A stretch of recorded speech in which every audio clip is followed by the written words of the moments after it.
Oh God, this thing's dirty. Hold on a second. All right, I think it's time to do a van follow-up video. Finally, I built this van, this sucker, like last year. I think I completed it early this year in 2018. Is it? Yeah, it's 2018. Yeah, I completed it early 2018, mainly because I was waiting on parts. I was waiting on a sink to come from freaking China that I ordered like 3 times, and then it never showed up, and then it showed up, and then it wasn't right, and then I had to send it back. So it wasn't complete, but most of the van was complete for, you know, per like probably November or December of 2017. And then it fully trickled together in 2018. And then I went on a trip for 4 months, which if you haven't checked those videos out, there's like 25 of them. I drove from Atlanta to Birmingham to New Orleans to Baton Rouge to Houston to San Antonio and to Austin, Texas, and then I went to El Paso and then Albuquerque and then Flagstaff and then Phoenix and then out to San Diego and then up to my buddy's house in Menifee, and I stayed with my buddy Eric Konetsny in Menifee, California for about 2 months, and then I went up to San Francisco and hung out there for a week or two, and then rented a Miata and did all kinds of shit and flew all these amazing people. Yeah, and I came back. My mother was working in San Francisco, and we just kind of beelined it back here because California started catching on fire in like late July, early August. So I got back, so I left in March, came back in like early August. I don't know, like 3 months, 4 months I was on the road living in this thing, and I've done a couple like weekend trips since then, and I just kind of wanted to do like a follow-up, what I would change, if anything I would change on the van build. And I know there have been a lot of people waiting for this video, so we will get right to it. So here's the outside of the van. It's probably the same that you guys have seen. Looks pretty industrial. I mean, I tried to keep it kind of industrial looking so that I could park it anywhere. I stayed a lot, sorry, I'm trying to get out of the sun. I stayed a lot when I was camping. I stayed a lot in Walmart parking lots, and occasionally I would just pull into a random street and park because it does kind of look fairly industrial, so I was able to get away with that. Where when I was out west, there were a lot of vans that were really van life looking, and you could definitely tell, and there were people in street sweepers and occasional Walmart parking lots that would get pissed at the van lifers, and he would just go and like turn on his street sweeper at night and just make noise so people couldn't sleep. That was kind of intense, but yeah, so there's this window, allows ventilation. That's pretty much the only outside change other than these vents right here, which I can crack so that you can have some airflow inside the van. And then from the outside, again, like I said, it's pretty incognito except for this paramotor on the back and the vent on top, which you can barely see. But again, like I said, it's not super crazy. But look at this.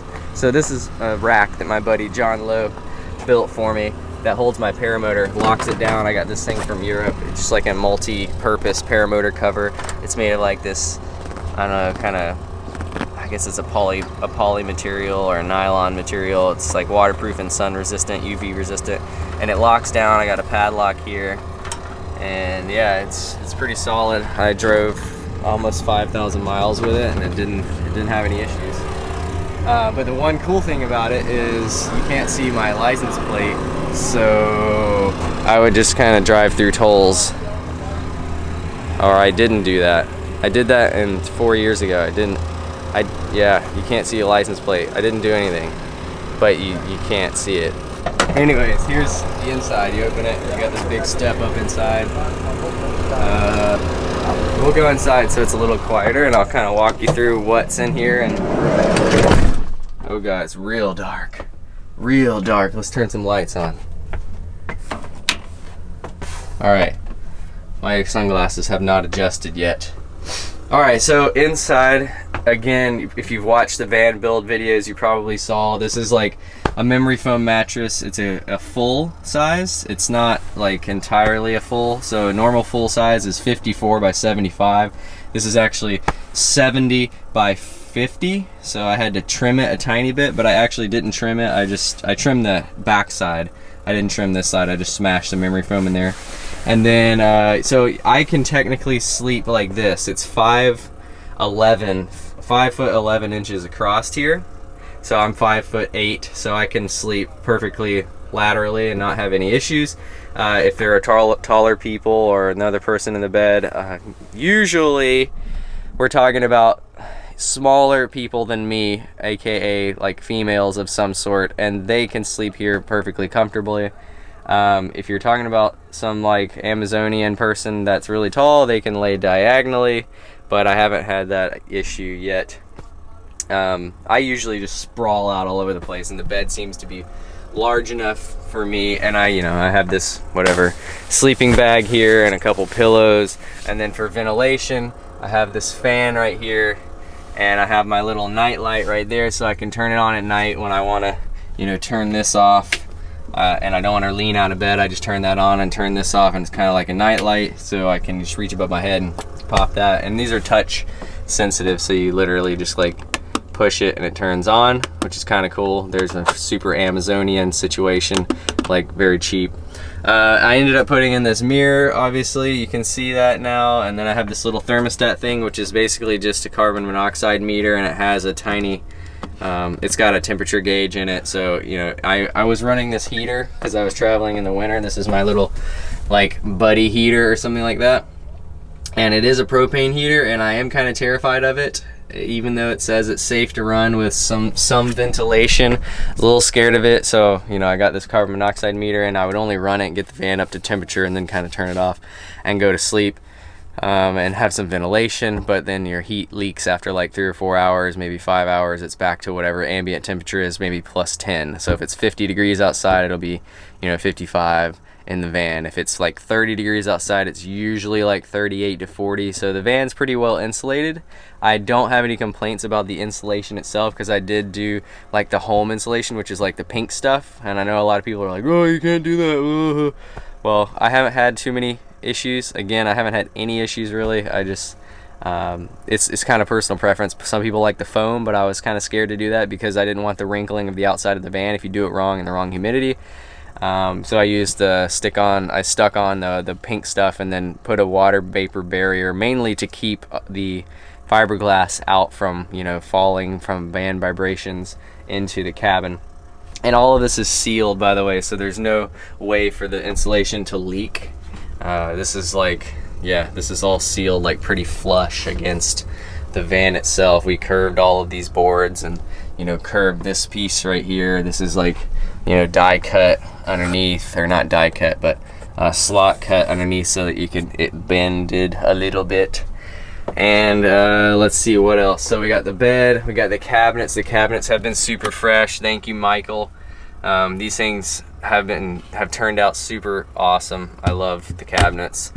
They were custom made for this particular van, so this is not something that you can buy off the shelf, but they worked out really well. They are pine, I think. They're solid pine except for the doors. The doors are MDF, and CNC machine work. It worked out. I don't have any issues with it. Super nice fit, nothing flops around in there. This is my just junk cabinet. Again, you got to forgive the van look right now, because I lived in this thing for like 4 months, and I was super tidy, and then I literally just threw everything in here for this weekend trip that I'm up here at this Rampage event. It's like a Rotor Riot's freestyle event here in South Carolina. So I just showed up out here, and I just threw stuff in the van. So you gotta this isn't exactly how I was living in it, but I'm just kind of giving you an overview of the stuff that I would have changed if I was to change anything, and kind of how I ended up settling on stuff. And I will tell you about the one thing that I would change is the water pump in my freaking water system here. So the water system here this is the sink that I waited for freaking ever. Anyways, sink. You got running water here. This thing pulls out. You can go outside and hose off if you really want to take kind of a gnarly shower. But there's a water pump switch here, so I turn this water pump switch on. Once I do that, I have running water, but you'll see it'll build back up pressure. So it's kind of like a pulsating thing, but that water pump is super freaking powerful. And what happens is I use silicone piping because I had some other piping on there and it was tasting like plastic, and I didn't want to run hard PVC pipe for some reason. I don't know why. I probably will end up doing that in the future. But anyways, the silicone pipe will expand because the pressure that that water pump wants to stop at is more than the pipe can handle. So it just starts to expand, and then it just whoosh, like explodes off the fitting, and then water goes everywhere. So I did the most ghetto thing ever here. I'll show you. So if you open this nugget up and you look in here, and I have this little J-trap situation, which has a little bit of mold in it, but that's very minimal. I just put a little bit of bleach in there occasionally, and it fixes that. Doesn't really have any issues. But you look at this. This is you can see it's like kind of expanded. There's like a gallon of duct tape on there because I fixed this on the road. I literally just duct tape this. This is the squishy hose, and that's what's there. It's under pressure right now, and yeah, it's duct taped. That's the water pump. I don't recommend it. It was fairly expensive, but it works well. But it's just, you know, I wouldn't do it because it has so much power.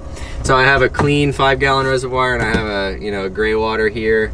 And then how I hold those in there is I have a little, you know, wire, or not a wire, but these are attached to the wall in the back. This what is that thing called?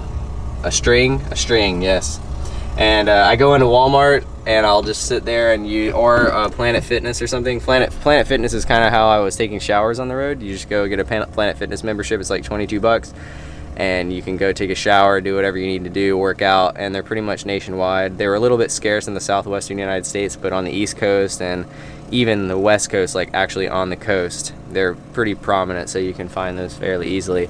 Again, it's like 22 bucks a month. You go in and take a shower, do whatever. I'm pretty sure that's a common van life thing.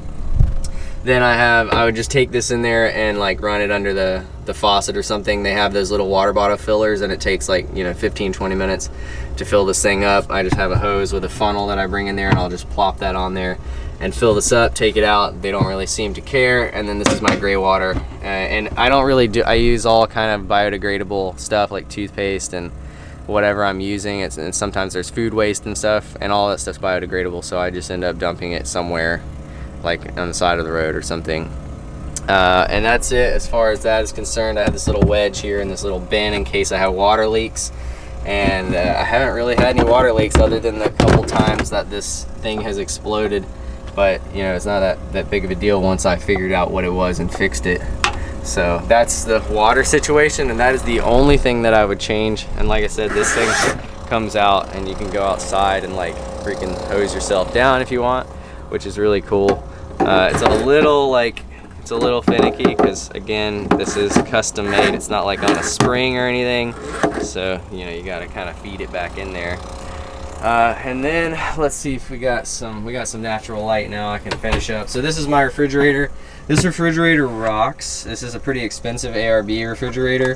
Right now there's not really much in it other than suckers and stuff. It's not actually on right now because I don't have any perishable goods in there. But this is the 37 liter, and I would highly recommend it. It's pretty expensive, like I said, but I wanted a top feed refrigerator because the side feeds, when you open them, all the cold air just comes out immediately, and the top feed seems to be the way to go if you're talking about efficiency. This thing only draws like 0.7 amps or something when it's on, and it cools really quickly and stays at temperature for a very long time. I have had a little bit of like mold issue, not mainly on the East Coast because it's so humid here. If you get some if you open it and obviously some humidity gets in there, and then you close it and then you turn it off and then you leave it, I would just leave it open when I'm not using it so that the humidity can escape and it can dry properly. But yeah, that's the refrigerator situation. This is the window, which I'll kind of poke you in there, and it's got little twisty T-knobs right there so that you can twist this thing open so that you can have tilty windows to get some airflow, and there is a screen here so bugs can't get in. And then I have this Reflectix cover right here, which is pretty much to just keep it kind of nice and private. And then I have this as well, so I can be in here at night and have all the lights on, and you can't tell that there's anything going on. So I have this double layered blackout curtain. I just doubled it up, and it's all like flush against the corners. So again, like I said, you can have all the lights on here at night, and you can't see anything. Even that, like, you're not even going to see some light scatter out of the top of that. It's pretty much super incognito. as long as you're not running the water pump and it's going rah, rah, rah, and like making noise or something. So other than that, the window's solid, everything's legit. The microwave, I do have one issue with the microwave. I can't run the microwave at night for more than 2 minutes because it sags the battery a little bit, and then once it sags the battery, it's kind of, you know, I can turn the van on and run the microwave, but you know, with the solar power in daytime, you can run the microwave all day long, it doesn't care, but at night I can't run the microwave. So, you know, that's kind of a drag unless I want to start the van, which is not that big of a deal because I have the batteries in parallel. So that's kind of cool. But the microwave, I just don't use it that much, so I wouldn't really recommend it. For me, again, if I were to do it, I probably wouldn't put the microwave in here just because it's just not something I use on a regular basis. And as far as the solar, I know a lot of people are going to get psyched about the solar. So I have a Battleborn lithium phosphate battery. It's 100 amp hours. It's pretty expensive, but it weighs 30 pounds. It's about the size of a car battery, and it has 100 amp hours that you can fully discharge 100%. And it's like 700 something cycles before it actually starts to degrade any, and then it degrades extremely slow compared to lead acid. Again, like I said, it's roughly $800 to $1,000, so it's pretty expensive for what it is. But with that being said, I have not seen the battery get below 80% at all since I've been in the van. Even the 4 months that I was on the road, I'd be charging batteries. I have a little XT90 over here that I plug in my iCharger to. So literally this is just hooked directly to the battery, and then I plug in my iCharger here, and then I'll charge drone batteries, and that's the main consumption of power that I have here. Obviously I have like 110 volts and I have an AC converter, but yeah, the main source of power, I mean, I'll be charging 20 amps out of this XT90 here, and as long as I have solar, which you can check the solar readings out, I don't know if you can see them, but we're at 14.9 volts for the solar panels themselves, which I have them all wired in parallel. So they're all, you know, I have 4 solar panels at 100 watts a piece. So it's 400 watts at 12 volts. And right now it's bringing in 6.8 amps at 14.9 volts, and the battery is at 13.4 volts, and it's taking in 7.5 amps. Well, maybe it's, no, yeah, it's taking in that. And then you have whatever light voltage we're drawing, half or 0.1 amp right now with the LEDs on and stuff. So that's kind of a cool thing to have. I don't exactly remember. If you want to check the van build videos, I have all this stuff linked in the descriptions below, but this is kind of, I'll try to do that again. But that's kind of how I have the solar set up, and the solar has been super, super gnarly. Like I said, I haven't seen the battery drop below anything below 80%. I can't complain. I didn't think solar was going to be that good. But if you have the right battery combo and you have the right solar cells and they're set up the correct way, which mine are not, you could probably run them in series and get it a little bit more efficient. But like I said, I just wired it in parallel. I don't know why. I'd probably do 2 parallel and 2 series. Like I'd run 2 and 2 and then run those in series, so you'd get 24 volts, and that'd be a little bit more efficient, but you know, to save on wiring. But I already did it in parallel and it doesn't seem to have a problem, so I'm just gonna leave it, and unless something happens. Yeah, so solar panels are killing it. This desk, killing it, you know, whatever. I keep all my my kitchen equipment and apparently old deodorant in that drawer, and then I have my trinket drawer right here, which literally has like walkie-talkies and, you know, whatever chip bag things and extra batteries and matches and stuff. And then this is like my tool drawer, which has a lot of cash in it right now because I was doing all the mad drug deals last night.